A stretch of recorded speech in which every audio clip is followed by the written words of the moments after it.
따뜻한 햇살과 함께 가족의 소중함을 다시금 생각하게 되는 가정의 달입니다. 이 아름다운 계절에 하나님의 사랑과 은혜가 여러분의 가정에 충만하기를 진심으로 기도합니다. 오늘 우리는 이웃을 사랑하는 법이라는 큰 주제 안에서 우리 사회의 가장 연약한 존재들에게 어떻게 진정한 이웃이 되어줄 수 있을지에 대한 이야기를 나누고자 합니다. 특히 오늘은 하나님의 마음이 가장 가까이 머무는 곳, 바로 우리 아이들에 대한 이야기입니다. 매년 이맘때가 되면 우리는 어머니의 사랑과 헌신에 감사하는 시간을 갖습니다. 하지만 동시에 이 시기가 누군가에게는 깊은 아픔과 상실감으로 다가올 수 있다는 사실도 기억해야 합니다. 엄마의 품을 그리워하는 아이들, 자녀를 가슴에 묻은 부모님, 혹은 여러 가지 이유로 엄마와의 관계에 어려움을 겪는 이들까지 오늘 이 시간 기쁨 속에 있는 분들에게는 더 큰 감사를, 아픔 속에 있는 분들에게는 하나님의 따뜻한 위로가 함께하기를 소망합니다. 사실 한 여성이 아이를 임신했다고 해서 저절로 완벽한 엄마가 되는 것은 아닙니다.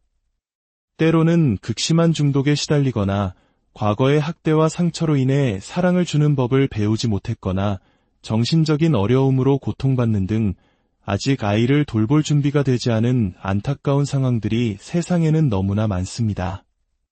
이는 아버지의 경우도 마찬가지입니다. 안타깝게도 이것이 우리가 살아가는 세상의 현실입니다.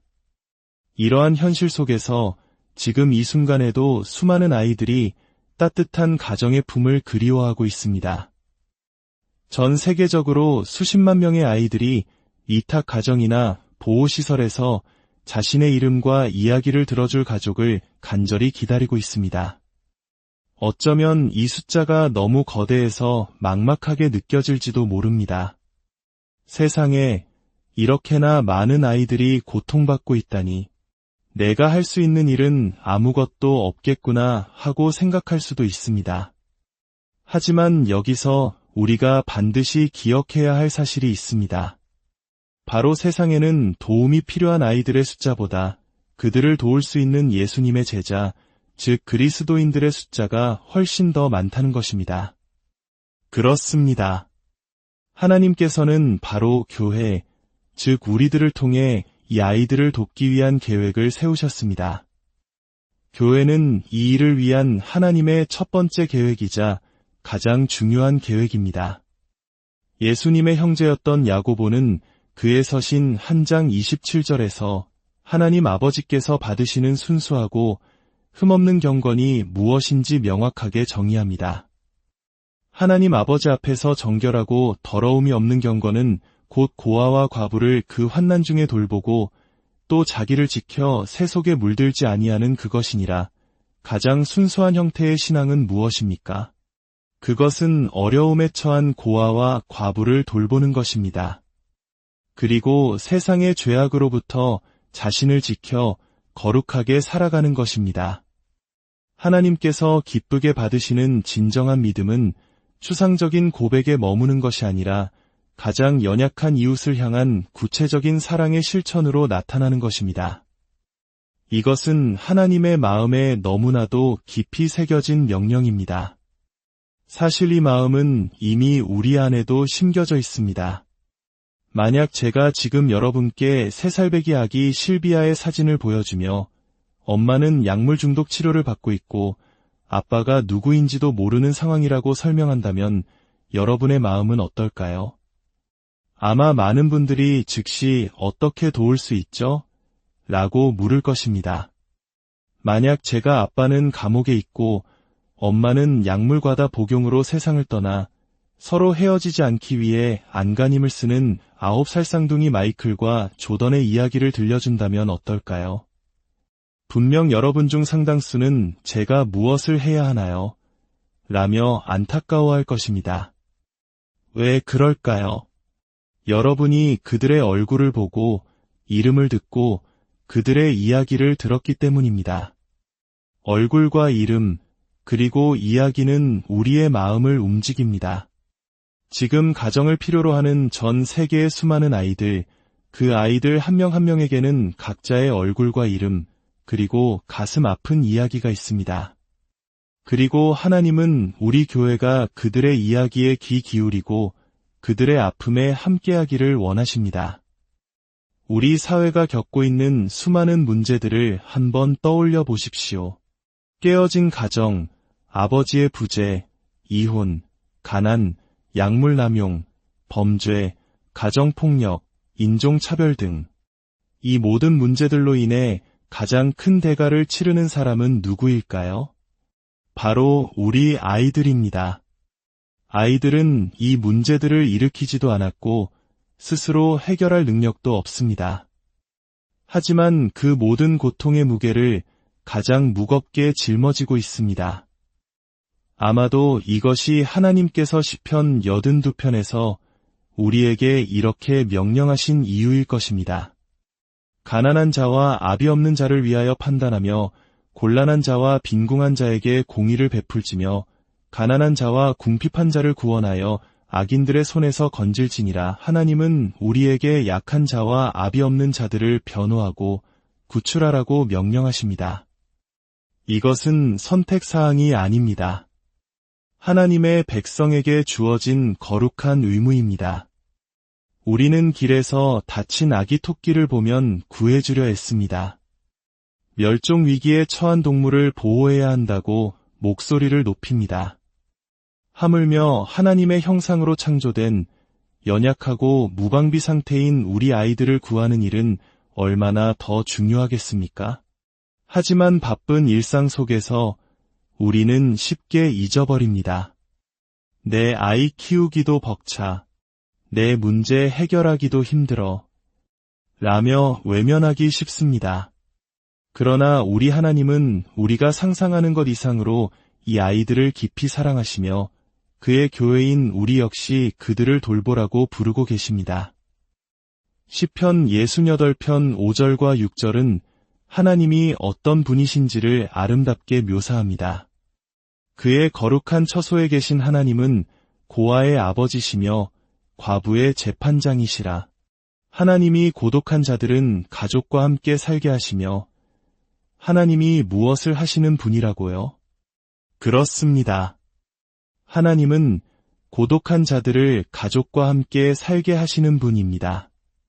하나님께서는 지금 이 순간에도 아빠, 엄마가 필요해요라고 기도하는 한 아이를 굽어보십니다. 그리고 그 아이의 기도를 들어줄 수 있는 네라고 대답할 준비가 된 한 가정을 찾고 계십니다. 그리고 하나님은 그 외로운 아이와 그 가정을 연결하여 아이가 사랑과 보살핌 속에서 건강하게 자라나고 무엇보다 예수 그리스도의 은혜와 사랑을 경험하게 하십니다. 혹시 지금 하나님께서 당신의 가정을 눈여겨보고 계시다면 어떨까요? 당신의 가정이 한 아이의 가장 간절한 기도에 대한 응답이 될 수 있다면 어떨까요? 하나님, 저에게 가족을 주세요. 저를 사랑해줄 사람을, 제가 속할 곳을 주세요. 어쩌면 오늘 여러분 중 누군가가 바로 그 기도의 응답이 될 수도 있습니다. 물론 이 말씀을 들으며 나는 입양이나 위탁을 할 상황이 아니야라고 생각하는 분들이 많을 것입니다. 맞습니다. 모든 사람이 아이를 입양하거나 이탁 부모가 되도록 부름받은 것은 아닙니다. 어떤 분들은 지금 자신의 가정을 돌보는 것만으로도 벅찰 수 있습니다. 하지만 나는 아니야라고 단정하기 전에 잠시 멈추어 기도해 보시기를 권면합니다. 하나님, 혹시 제가 이 일에 참여하기를 원하십니까? 우리 가정이 어려움에 처한 누군가에게 축복이 되기를 원하십니까? 그렇게 겸손히 하나님의 뜻을 구해 보십시오. 하나님께서는 다양한 방법으로 일하십니다. 어떤 부부는 생물학적 자녀를 가질 수 없었지만 하나님께서 그들을 입양의 길로 인도하셔서 5명의 형제자매에게 따뜻한 가정을 선물해 주었습니다. 그들은 이렇게 고백합니다. 이것이 바로 하나님께서 우리를 이 땅에 보내신 이유라는 것을 깨달았습니다. 가족이 없는 아이들에게 가족이 되어주는 것, 그것이 우리의 소명이었습니다. 또 어떤 경우에는 여러 가정이 힘을 합쳐 두 자매를 돌보는 기적 같은 일이 일어나기도 했습니다. 위탁가정, 교회학교 선생님, 친구의 가족, 그리고 마침내 입양가정까지 4개의 다른 가정이 하나님의 계획 안에서 한마음으로 움직여 두 아이의 삶을 바꾸어 놓았습니다. 이것이 바로 하나님의 계획 A인 교회가 어떻게 일하는지를 보여주는 놀라운 증거입니다. 사실 우리가 한 아이를 우리 가정으로 받아들이는 그 순간은 우리가 하나님을 가장 많이 닮는 순간일지도 모릅니다. 생각해 보십시오. 만약 당신이 예수 그리스도를 따르는 사람이라면 하나님께서 바로 당신에게 똑같은 일을 하셨기 때문입니다. 우리 모두는 죄로 인해 하나님과 분리된 영적인 고아였습니다. 하지만 하나님께서는 예수 그리스도를 통해 무엇을 하셨습니까? 우리를 그의 자녀로 입양하셨습니다. 우리에게 당신의 이름을 주셨고 이제 우리는 더 이상 혼자가 아니라 하나님의 가족이 되었습니다. 하나님은 우리의 하늘 아버지가 되시고 우리는 하나님의 아들이요 딸이 되었습니다. 이것이 바로 구원의 그림이며 복음의 핵심입니다. 당신이 다른 누군가에게 가정을 열어줄 때 당신은 바로 하나님께서 당신에게 보여주신 그 사랑을 똑같이 실천하는 것입니다. 에베소서 1장 5절은 이렇게 말씀합니다. 그 기쁘신 뜻대로 우리를 예정하사 예수 그리스도로 말미암아 자기의 아들들이 되게 하셨으니 하나님은 우리를 입양하여 자녀 삼으시는 것을 가장 기뻐하셨습니다. 물론 위탁 부모가 되거나 입양을 하는 것은 결코 쉬운 일이 아닙니다. 상상 이상으로 힘들 것입니다. 수많은 어려움과 눈물이 따를 것입니다. 한 위탁 부모는 이렇게 말했습니다. 만약 마음이 아프지 않다면 당신은 제대로 하고 있는 것이 아닙니다. 그렇습니다. 이 일은 당신의 마음을 아프게 할 것입니다. 하지만 두 번째 약속이 있습니다. 그 아이는 그 모든 아픔을 감수할 가치가 있다는 것입니다. 그 아이들의 삶은 그 무엇과도 바꿀 수 없이 소중합니다. 우리 모두가 모든 것을 할 수는 없지만 우리 모두는 무언가 하나는 할 수 있습니다. 어떤 사람은 자신의 영향력을 사용해 입양기금을 마련하는 데 도움을 줄 수 있습니다. 어떤 가정은 위탁가정에게 잠시의 휴식을 제공하는 단기 돌봄으로 섬길 수 있습니다. 혹은 공식적인 제도가 아니더라도 우리 주변의 한부모 가정을 돕는 일에 헌신할 수도 있습니다. 재정 관리를 돕거나 아이들에게 좋은 아버지, 어머니 모델이 되어주거나 단순히 그들의 삶에 관심을 갖고 함께 기도해주는 것만으로도 큰 힘이 됩니다. 오늘 이 자리에 있는 우리 모두가 기억해야 할 매우 중요한 사실이 있습니다. 우리는 생명의 존엄성을 믿습니다. 태어나지 않은 아이의 생명, 갓 태어난 아기의 생명, 그리고 두려움 속에 임신한 10대 소녀의 생명까지 우리는 모든 생명을 소중히 여깁니다. 모든 생명은 육체적인 가족뿐만 아니라 영적인 가족, 즉 교회를 필요로 합니다. 하나님의 사랑을 보여줄 교회가 필요합니다. 아이에게 따뜻하게 안아주는 것과 같은 아주 작은 행동 하나가 한 아이의 세상을 바꿀 수 있습니다. 한 목사님의 이야기입니다. 교회에 올 때마다 늘 어딘가에 겁을 먹은 듯한 한 어린 소녀가 있었습니다. 목사님이 다가가 안아주려 하자 소녀는 기겁하며 뒤로 물러섰습니다. 위탁 어머니는 그 아이가 과거에 수많은 남성들에게 끔찍한 학대를 당해 어떤 남자도 가까이 오지 못하게 한다고 설명해 주었습니다. 그날 이후 목사님은 매주 소녀에게 다가가 부드럽게 손을 흔들어 주기만 했습니다. 조금씩 거리가 좁혀져 하이파이브를 할 수 있게 되었을 때 목사님은 소녀에게 말했습니다. 언젠가 내가 포옹을 받고 싶은 기분이 드는 날이 올 거야. 그날 내가 너에게 첫 번째로 포옹을 해주는 사람이 되어도 될까? 몇 주, 몇 달이 지나고 어느 날 소녀가 먼저 다가와 말했습니다. 오늘이 바로 그날인 것 같아요. 목사님은 세상에서 가장 조심스럽고 부드럽게 아이를 안아주었습니다. 그리고 그 다음 주부터 소녀는 매주 목사님에게 달려와 그를 힘껏 껴안았습니다. 훗날 소녀는 위탁 어머니에게 이렇게 말했다고 합니다. 이제 저는 한 남자는 믿을 수 있어요. 바로 우리 목사님이에요. 목사님을 믿을 수 있다면 어쩌면 하나님께서 제가 다른 남자도 믿을 수 있도록 도와주실지 몰라요. 꼭 거창한 일이 아니어도 괜찮습니다. 주일학교 교사로 섬기며 부모의 사랑이 그리운 아이들에게 긍정적인 어른의 모습을 보여주는 것, 입양을 축하하는 파티를 열어주는 것, 과도한 업무에 시달리는 사회복지사를 격려하는 것, 우리 모두는 각자의 자리에서 무언가 할 수 있습니다. 당신이 한 아이의 삶의 변화를 만들어낼 때 당신은 세상을 바꾸지 못할 수도 있습니다. 하지만 당신은 그 아이의 세상 전체를 바꾸는 것입니다.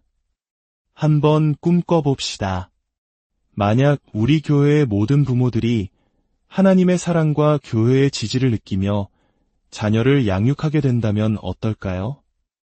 만약 우리 주일학교에 아이들을 섬기려는 선생님들이 너무 많아 대기자 명단이 생기게 된다면 어떨까요? 만약 예상치 못한 임신으로 두려워하는 소녀가 교회를 떠나는 대신 우리 교회는 나를 사랑해주고 내 아기를 위한 최고의 가정을 찾는 것을 도와줄 거야라고 믿으며 교회를 찾아온다면 어떨까요? 만약 더 이상 아이들이 가족을 기다리는 것이 아니라 교회가 일어나 사랑을 실천함으로써 오히려 가족들이 도움이 필요한 아이들을 기다리게 된다면 어떨까요? 이 모든 만약은 우리 하나님의 교회가 기도하고 주님의 인도하심에 내라고 순종할 때 현실이 될 수 있습니다. 힘들고 대가가 따르는 길일지라도 그 길 끝에는 무엇과도 바꿀 수 없는 가치가 있습니다. 사랑하는 성도 여러분, 오늘 이 메시지가 여러분의 마음에 울림을 주었다면 좋아요와 공유를 통해 이 희망의 빛을 더 많은 이웃에게 전해주십시오. 여러분의 작은 실천이 또 다른 생명을 살리는 귀한 통로가 될 수 있습니다. 저희 채널을 구독하시는 것 또한 저희가 이 사역을 계속 이어가는 데에 큰 힘이 됩니다. 이 귀한 일에 동참하시는 여러분의 삶과 가정 위에 하나님의 크신 축복인을 함께 하시기를 기도합니다. 이제 다 함께 기도하겠습니다. 아버지 하나님, 스스로를 지킬 수 없는 연약한 이웃들의 좋은 친구가 될 수 있도록 우리를 도와주십시오. 오늘 이 시간 몇몇 마음들에게 친히 말씀하여 주시고 우리를 편안함의 자리에서 이끌어내어 믿음의 발걸음을 내딛게 하여 주옵소서.